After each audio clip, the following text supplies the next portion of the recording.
Salut à tous, on se retrouve pour une nouvelle pièce en sucre. Cette fois-ci, on fait une mécanicienne. Comme vous pouvez voir, je suis dans une pièce différente.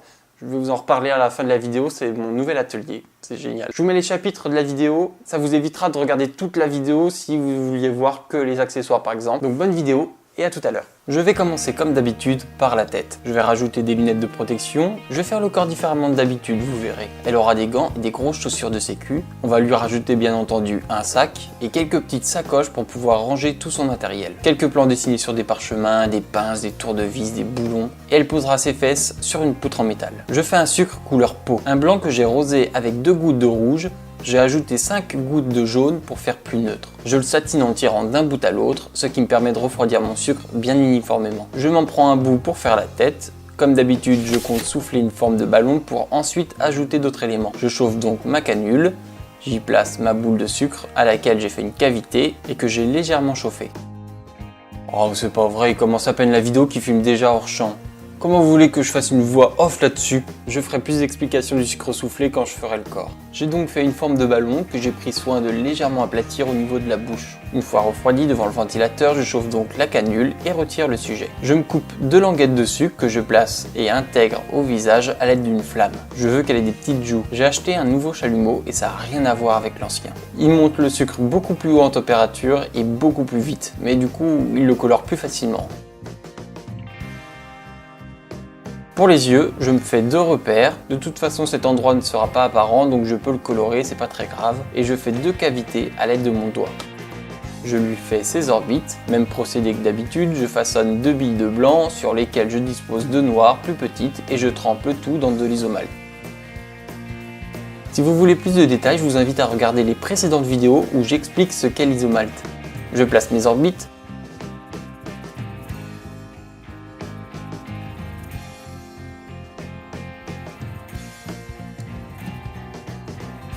Je me coupe ensuite 2 languettes de sucre pour faire les paupières. Je patine toujours avec ma flamme, je refais à peu près la même opération pour le dessous. J'aurais peut-être dû les incruster un peu plus ou alors les faire plus petites. Je rejoins les bords sur l'extérieur.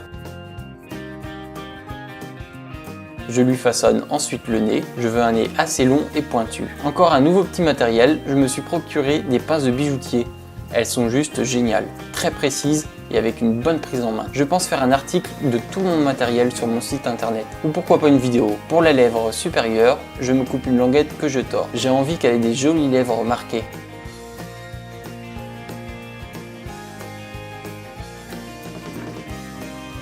Je place une deuxième languette juste en dessous. Et pour finir, je tire un fil rose. C'est le sucre couleur peau et du rouge que j'ai mélangé. Et ensuite, oh là là là là là là, fous pas le feu Jérôme. Donc je l'intègre. Je lui façonne tout de suite ses oreilles que je placerai plus tard.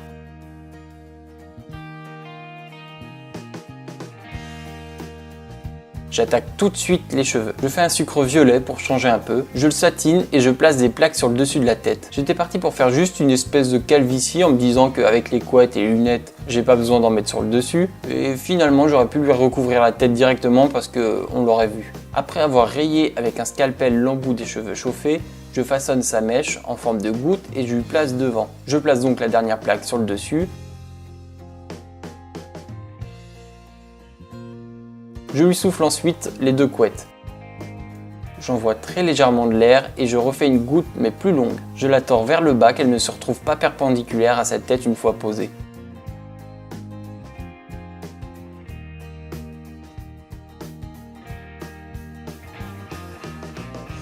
Je les retire de la canule et je les intègre à la tête. Je refais quelques rayures de la même façon que tout à l'heure. Je tire des fils pour lui faire des mèches de cheveux un peu rebelles. Pour le moment, j'en mets pas trop au risque de les casser. J'en rajouterai un peu plus à la fin.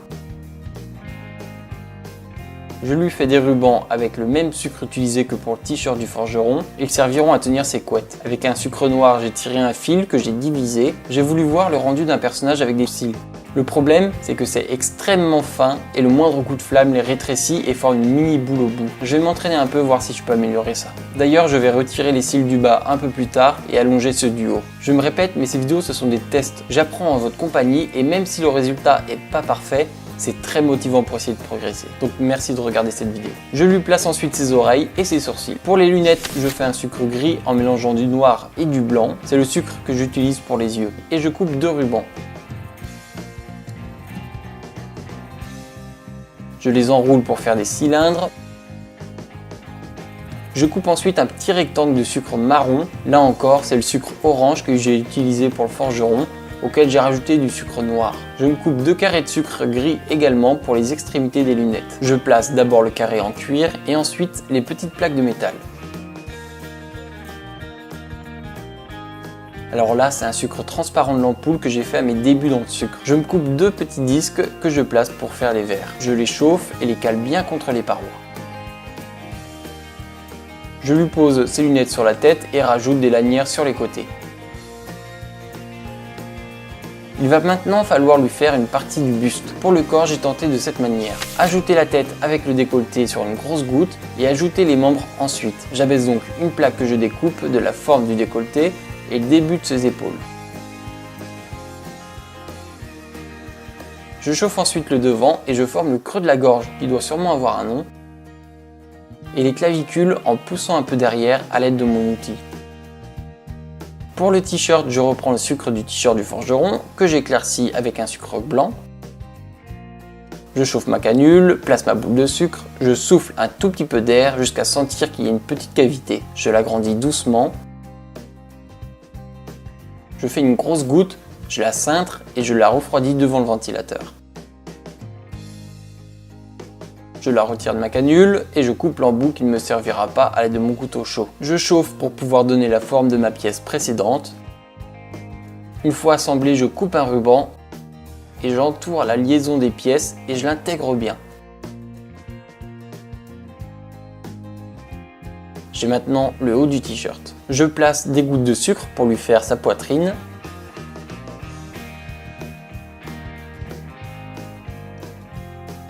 Je patine le tout, je peux maintenant lui placer la tête. Je la penche légèrement puisque son corps sera un peu en retrait. Je me fais ensuite un sucre bleu pour le pantalon. J'ai mis pas mal de colorants et quelques gouttes de noix pour ne pas avoir un bleu ciel. Je l'abaisse avec mon rouleau et je me coupe un disque, que je place ensuite sous le corps. Il va forcément y avoir des plis qui vont se former, donc je les efface à l'aide de ma flamme. Je lui fais tout de suite sa ceinture, je tire pour ça un ruban couleur cuir, le même que pour les lunettes. J'entoure son corps avec au niveau de la taille en laissant l'embout libre. Je me tire un fil de sucre gris et je le tords pour faire l'anneau de la ceinture. Je le place et j'ajoute une petite tige. En fait, je crois que je l'ai mis à l'envers, mais je suis sûr que les personnes qui n'ont pas regardé cette vidéo s'en sont pas rendu compte. Ça restera notre secret. Après avoir fait les trous avec mon petit outil pointu que j'ai chauffé, je m'attaque aux jambes. D'habitude, je les fais en sucre soufflé. Une plaque enroulée sera beaucoup plus simple ici, sachant que les jambes sont pliées. Ça me permet de faire naturellement les plis du pantalon en plus. Je lui ai fait des petites jambes pour lui donner un air de gnome. Pour les chaussures, je les fais de la même façon que celle du forgeron, mais cette fois, je veux une sorte de botte.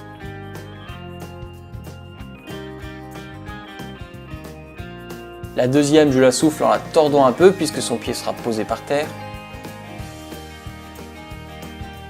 Je les coupe ensuite pour avoir seulement la partie soufflée et leur fais un cylindre. J'élargis l'extrémité, le cuir a travaillé avec le temps et je place une languette pour faire la face, de manière à ce qu'elle puisse mettre ses chaussures facilement. Il ne me reste plus qu'à patiner le tout avec la flamme et effacer les soudures. Je tire juste un dernier ruban assez fin pour lui faire un talon. Je fais attention que ce soit bien plaqué à la botte partout. Je fais maintenant la poutre métal qu'on appelle aussi un IPE. Vous avez sûrement deviné, mais je taille juste des plaques d'une longueur identique avec mon sucre gris et je les assemble.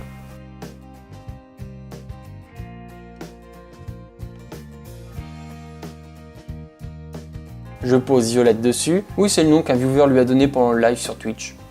Je lui enfile les bottes et je fais des marques au talon en les chauffant et en m'aidant de mon scalpel.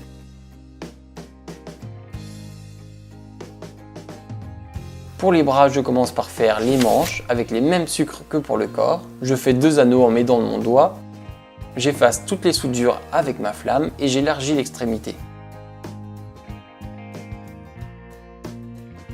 Je souffle ses biceps en les plaçant dans l'anneau pour qu'ils épousent bien la manche. Je retire de la canule.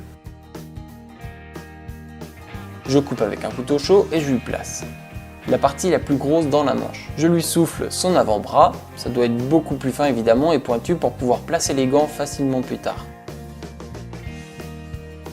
Après avoir assemblé le tout, je les place au niveau de ses épaules. J'ai voulu mettre les gants plus tard pour placer les éléments de décor facilement, mais on verra que c'est peut-être une bêtise. Elle va avoir un sac, donc je tire sa lanière en cuir et je lui place sur l'épaule droite. Je fais des petites sacoches en cuir, des carrés de sucre que je tords, auxquels je rajoute un triangle pour faire l'ouverture. J'ai pas fait l'arrière du sac parce que j'essaye d'économiser le sucre pour que ce soit le plus léger possible. Je leur place des boutons en sucre noir, j'en place une sur la lanière du sac et les deux autres sur sa ceinture. Je veux un sac ouvert. J'aurais pu le faire en soufflé et le couper ensuite, mais j'avais pas envie de quelque chose de lisse. Je voulais qu'il y ait des plis. J'ai donc opté pour un sucre abaissé au rouleau. Après avoir taillé ma plaque, je forme mon sac. Je lui fais la partie qui sera bâillant, laissant apparaître son contenu. Il lui faut pas mal de rangement, donc je fais également une petite poche, de la même façon que les sacoches et que je place sur le côté. J'ai plus qu'à placer le sac au bout des anses. On va maintenant mettre un peu de bordel dedans. Je lui fais ses croquis, ce sont simplement des plaques de sucre blanc que j'enroule. Je fais attention que ce ne soit pas complètement droit et plat. Elle les roule très vite, c'est juste pour ne pas trop les froisser. Les outils, ce sont des clés, il me faut donc des rectangles allongés. Et pour l'embout, je taille des plaques de sucre. Je fais attention d'avoir des formes plates et le plus droit possible à l'intérieur.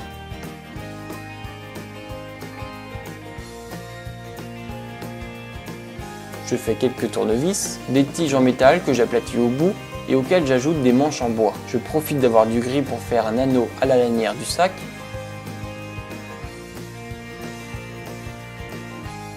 Je mets tout son fourbi dans le sac. Je garde juste la grosse clé qu'elle aura dans la main. Pour les gants, je fais un sucre jaune moutarde qui tire légèrement sur du vert. Je taille un trapèze que j'enroule et que je soude.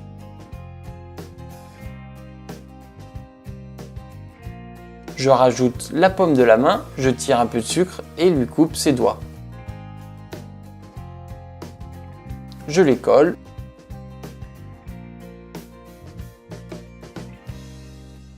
Je les réchauffe un peu pour les plier légèrement et ensuite je place les gants au bout du bras. C'est là mon erreur. Je n'ai pas pu assez les enfoncer, du coup ça lui fait un bras qui est assez long. J'aurais dû carrément rouler le trapèze directement autour du bras et ajouter la main ensuite. Ou même pourquoi pas ne pas lui faire d'avant-bras. C'est noté, je referai pas l'erreur. J'ajoute des petits rubans pour faire genre une attache avec des boucles carrées comme pour le sac.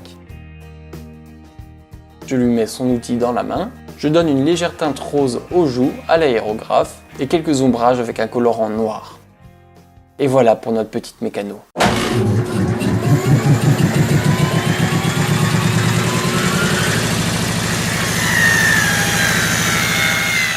Voilà, c'est terminé, j'espère que ça vous a plu.